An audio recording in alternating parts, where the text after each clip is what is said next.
Prelude, Andante. The wind blew beneath the tunnel as the young man laid there, with his hookah and his broken bicycle. As the upturned wheel spins, he takes a drag and blows a word into the soft October air. Santuario. He stood and sat on his throne, in the shadow of the gate. Santuario, necesito santuario. She sat on the stone with him. With every word he spoke, the hair floated from her face. By the smoke in his lungs, the wind blew them upstream. The bicycle still rusts. Earlier that morning he found her laying in a room that was a shrine to the father of his earthly pursuit. He entered, searching for the pages that were torn from the mud, from the fit where she walked beneath a tree into the shade of the summertime campus of their premature adventure in this innocent but forbidden practice of resting with the overgrown feline on their sheets between their torsos. La vie a un trou ici. And soon they marched, nude in the luxury of those who were constantly gone, for the plastic spoon which speaks to them as they emerge, to what was now the golden tray and bowl. She paraded still in her murky water, and he leaned to put his face in the cover of magazines as he looked all at the work that she'd pinned to the wall. The giggles and revelations turned into a guffaw at his expense, though they turned to be the foreign restaurant, and mocked the text on the receipt. Incident followed by incident. Slowly he rolled the snow into boulders and walked them up the hill. By the time he got there, they were little more than pebbles. He turned to the bottom to start once more. Quicker he tried than before. Upon success, he stowed them in a cave. They began to roll out, though he put the boulders back again. He walked around the hill.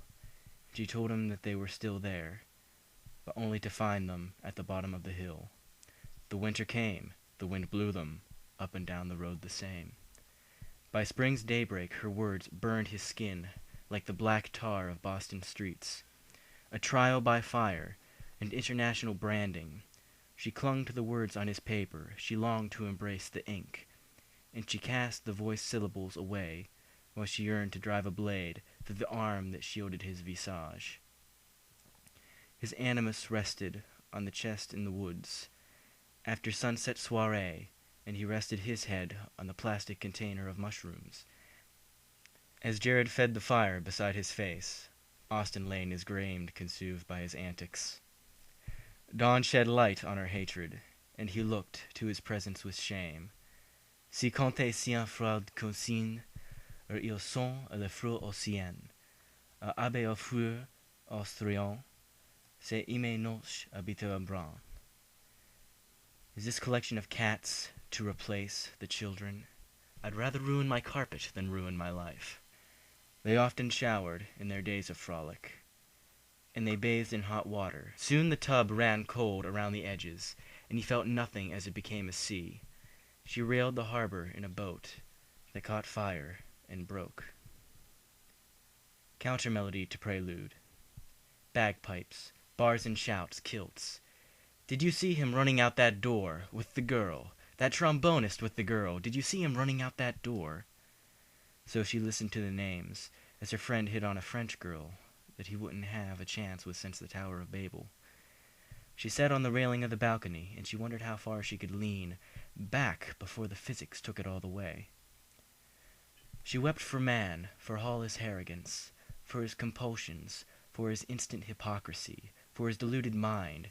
She wished to be unsexed. Through the rafters that hold the mind steady are weak at once. The other is a collection of Jack Merrydews, and her man was Roger. Perhaps we all deserve pity, she thought, regardless of gender. On Gotha en Hongrie, Biofouillant augur sur assis. The sea.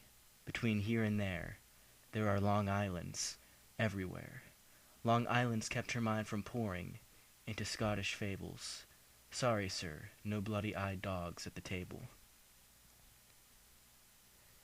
She went back out into the hills, and walked the valley of the low moon. His nights were hidden in the watermark. His id, his ego, his superego were the three musketeers, out on adventure to destroy, as he was always 10.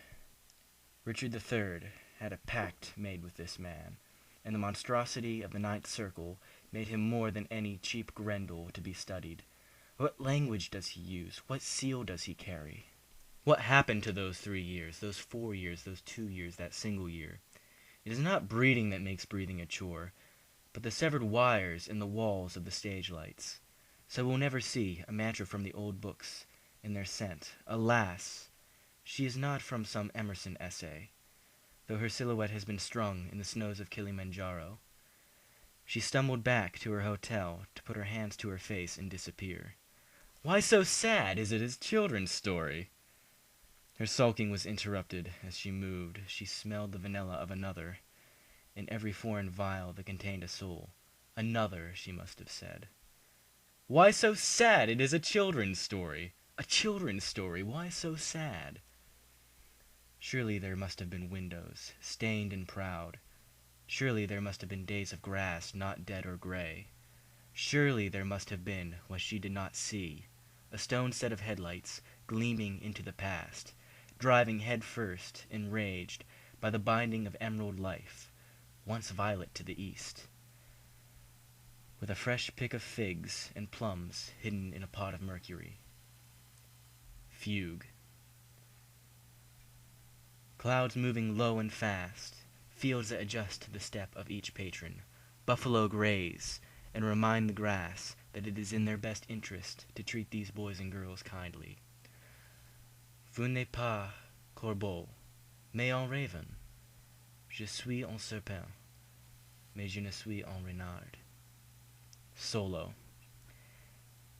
Elle est gauche à l'adolescent, braque de l'épée berceuse sur elle. I am the sound that you hear when life's checkpoint draws near. I am the high and stable tone in your night ear when you are alone. Here is a man, if ever there was, to be a boogeyman, with his goatee, his mustache, and his glasses. He has not gotten any sweeter over the years. I am a teacher, lean and tall. I am a teacher, lean and tall. Who is this boy who approaches with such gall? He is not a man I had seen in the land of Thanes, though he has the luster of a panther. Were a thistle to have a voice, it would be his in perfect echo. Why don't you stay? I'd love to hear you play. A wondering eye and a conscience. Well, I really think I don't belong here. Well, of course you don't. You don't belong here, I said. As he meandered in his world, he was gone. But without fail he returned, and he showed me his memorabilia. His knowing look made my heart feel younger than his. Allegro. Time to go, his voice filled with gravel. Don't want to. I said, I know. Je sais. Toi troisième, each bar, l'osso, point of no return, electricity, electrica, strom, lanches, électricité. And so we left. The old trombonist, I am, not worth a ring, not worth a life. Through the passing of a week, the boy took me to see his world, a couple of swings in an old playground, a pond at which we sit, and I take him to a parking lot, and he makes his proposition. Il regarde dans mes yeux, ils ont un plein de surprises. Sneaking about, sneaking in and out, he and his films, he and his art, he and his dreams. He preached of chaos, but as I held him in my fingers, his longing for peace came to light. Did he change? Can the burden of trust rest upon that curly little head? What truly goes on inside? Final movement.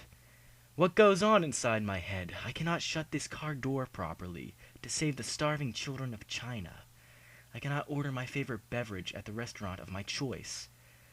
I am the genius? I drift too far from the shore. Though I laughed at Austin when he went face down into his grave. What has happened? What has happened to the happy trio, so free and pure? The boys are all right, James tells me, and we laugh and drink to the comedy. Vastness, cold and desolate. New York roads in the times of revolt. Lampshades pulled up legs. And protest songs have outgrown their use. In this era the thieves are the monopoly. and the monopoly, of course, may change as it chooses. Until pirates come to bargain, and bring justice with immorality. But the pirates sell us booze, and there is a booze monopoly. Are the pirates so different from the thieves?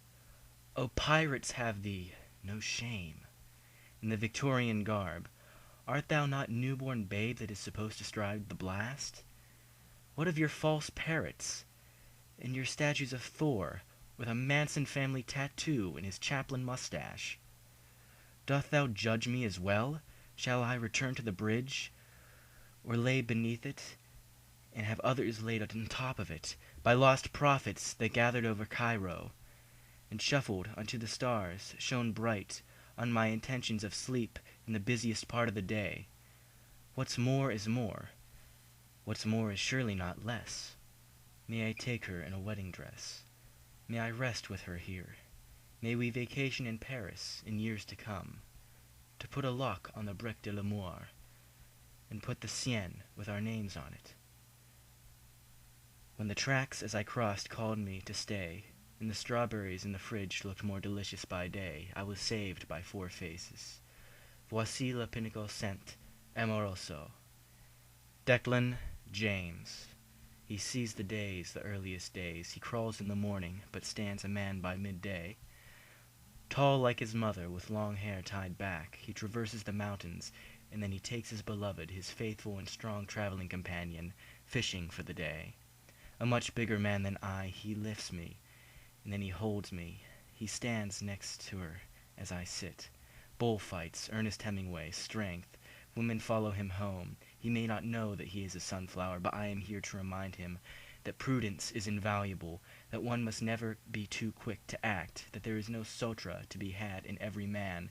We play catch once more, as the one curl above my ear is beginning to gray. Mia bambino, Andrea Latino, Andrea molta più lentio di tuo padre. Joel Ramhart. Joel Ramhart. He stands by my mirror. He watches me work. He picks up my guitar, puts on my harmonica brace, and takes my old typewriter. He wears my leather jacket, my Converts, my hair and face. He wears my polo shirts and speaks of George Gershwin, of Bob Dylan, of David Bowie. He is James Joyce's daydream. He speaks French and hopes to speak every language since the tower fell. He is the one who will find the rusting bicycle beneath the bridge. Mia bambino, Andrea Latino, Andrea molta più lenti della padre. Jade Veronica. Her face is her mother's, the color of her voice, the same in hue, looks to be the sky in late August. She has her mother's sarcasm, that knowing way of toying with a mind. She is repulsed by society, and the way it trains people to be nihilistic. She befriends the few, but rejects the many. She is wise, but she doesn't hesitate to foul mouth into the pavement and appreciate life's rhythm, while staring at holes with broken specks. Mia bambina, Andrea Latina, Andrea molta più latino di tuo padre. Arella Rose, a small frame, a big personality. She is the princess that all young boys work the lands with a picture of. She finds a path all her own. Though her fingers were destined for keys, she loves the scene, and the scene loves her. Living is honey, as it slides down the silk that wrapped the infant. I'm the silly old man until she wants something, and that is more than fine. Mia bambina, Andrea Latino, Andrea molta Latino di tuo padre. Cadence, Largo. There is a woman out in the strands, out beyond the hills that roll by, the trees of haunted mines, in a clearing of foliage, of green luscious fauna, and not a sound in this holy dome but that of birds that chirp no more than merrily, with the light creasing the blades of grass. From rabbits and deer and stroll, she bends to her knees with cupped hands, filled with lilac petals. She blows into her palms, and as they fly diagonally, the wind takes them, and they become the wings of butterflies that head to the mountains, over the hills and far away.